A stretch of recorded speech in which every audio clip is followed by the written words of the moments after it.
ಆ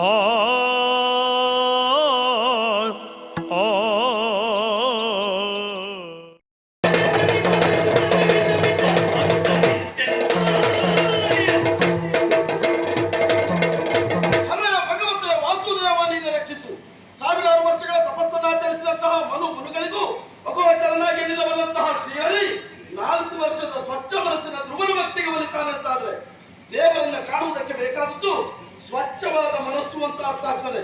ಹಾಗಾದ್ರೆ ದ್ವಾಪರೆಯಲ್ಲಿ ಕೃಷ್ಣನಿಗೆ ಕೃಷ್ಣ ಎನ್ನುವ ಹೆಸರಿಟ್ಟದ್ದು ಯಾರು? ವಸುದೇವನಲ್ಲ, ದೇವಕಿಯಲ್ಲ, ನಂದನಲ್ಲ, ಯಶೋದೆಯಲ್ಲ.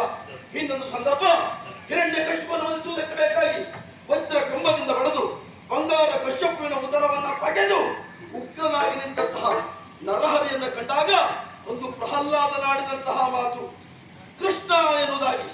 ಒಂದು ಪ್ರಹ್ಲಾದ ಕರೆಯುವ ಕೃಷ್ಣನು ಅವನೇ ಈ ದ್ವಾಪರಗೆ ಆಗುವಾಗ ವಸುದೇವನ ಮಗನಾಗಿ ಜನಿಸುವುದರ ಮೂಲಕವಾಗಿ ಕೃಷ್ಣಾತೀತಿ ಕೃಷ್ಣ ಎನ್ನುವ ತಮಿಳಾವದಿಂದ ಲೋಕಮುಖದಲ್ಲಿ ಹುಟ್ಟಿ ಬಂದವನಿದ್ದಾನೆ. ಅಂತಹ ಕೃಷ್ಣನನ್ನ ಒಂದು ದಿನವನ್ನು ಕಾಲವನ್ನು ಕ್ಷಣವೂ ಪೂಜಿಸುವಂತ ಸದ್ಭಕ್ತರು ನಾವಿದ್ದೇವೆ. ಪುಣ್ಯದ ಬುದ್ಧಿಯನ್ನು ಹೊತ್ತು ತಂದವ ಈ ಸುಧನ್ವ ಅಂತ ಹೇಳಿದ್ರೆ ತಪ್ಪಾಗುವುದಿಲ್ಲ ಸ್ವಾಮಿ. ಮಧುಚಂದ್ರನ ಪರಂಪರೆಯಲ್ಲಿ ಹುಟ್ಟಿಕೊಂಡದ್ದು ಈ ಸುಧನ್ವನ ಭಾಗ್ಯ.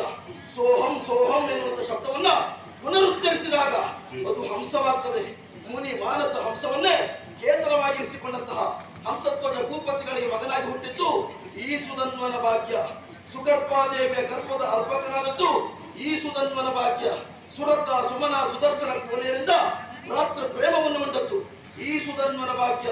ಶಂಕ ಲಿಖಿತರಿಂದ ವಿದ್ಯಾಭ್ಯಾಸವನ್ನು ಮಾಡಿದ್ದು ಈ ಸುಧನ್ವನ ಭಾಗ್ಯ. ಆರ್ಯಾವರ್ತದಲ್ಲಿ ಚಂದ್ರಾನುವದಲ್ಲಿ ಪ್ರಾವಿರ್ಭಾವಕ್ಕೆ ಬಂದಂತಹ ಯುಧಿಷ್ಠಿರನ ಯಜ್ಞಾಶ್ರವೆನ್ನುವುದು ಚಂಪಕ ರಾಷ್ಟ್ರದವರೆಗೆ ಬಂದದ್ದು ಈ ಸುಧನ್ವನ ಭಾಗ್ಯ.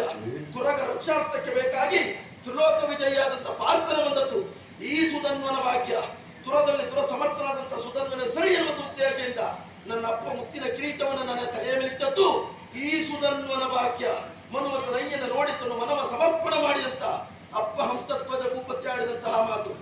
ತಾಯಿಯ ಆಶೀರ್ವಾದ ಮುಖ್ಯ ತಾನೇ ಅಮ್ಮ ನನಗೆ.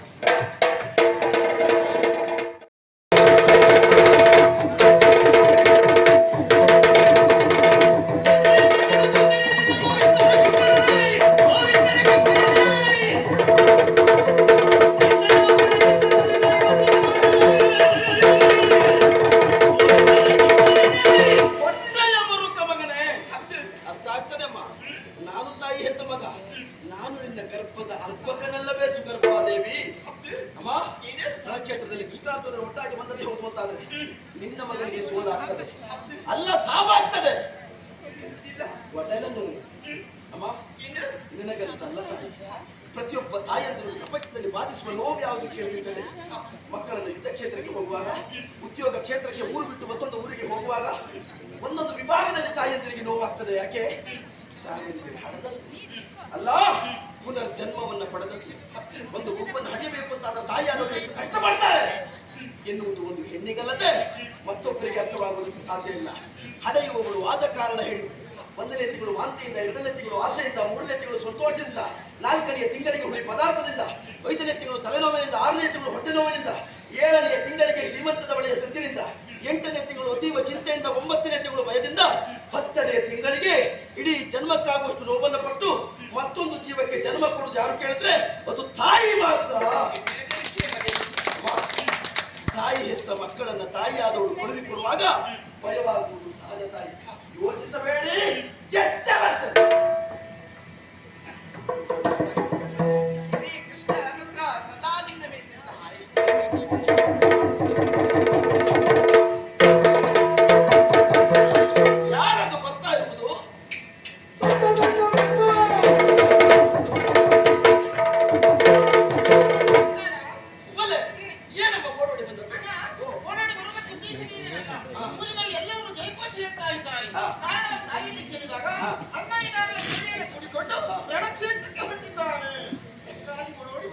ಹೆಣ್ಣು ಮಕ್ಕಳಲ್ಲಿ ಬಿಸಿಲು ನಿಲ್ಲುವುದಿಲ್ಲ ನೋಡಿ. ಅಪ್ಪನಿಂದ ಅಪ್ಪಣೆಯನ್ನು ಪಡೆದು ಹಾಗೆ ಅಮ್ಮನ ಕೋಣೆಯನ್ನು ಹೋಗಿ ಅಮ್ಮನಿಂದ ಆಶೀರ್ವಾದವನ್ನು ಪಡೆದು ಕೋಣೆಯಿಂದ ಹೊರ ಹೋಗುವುದೇ ತಡ. ಒಂದು ಕಾಲಡಿಯಲ್ಲಿ ಬೀಳ್ತಾ ಇದ್ದ ಇಷ್ಟು ಶೃಂಗಾರ ನವಗಂಧಾಕ್ಷದ ಬೀಜವನ್ನು ಹಿಡಿದುಕೊಂಡೇ ಬಂದಿದ್ದೀಯ. ಯಾವ ಉದ್ದೇಶವನ್ನು ಹೊತ್ತು ಬಂದ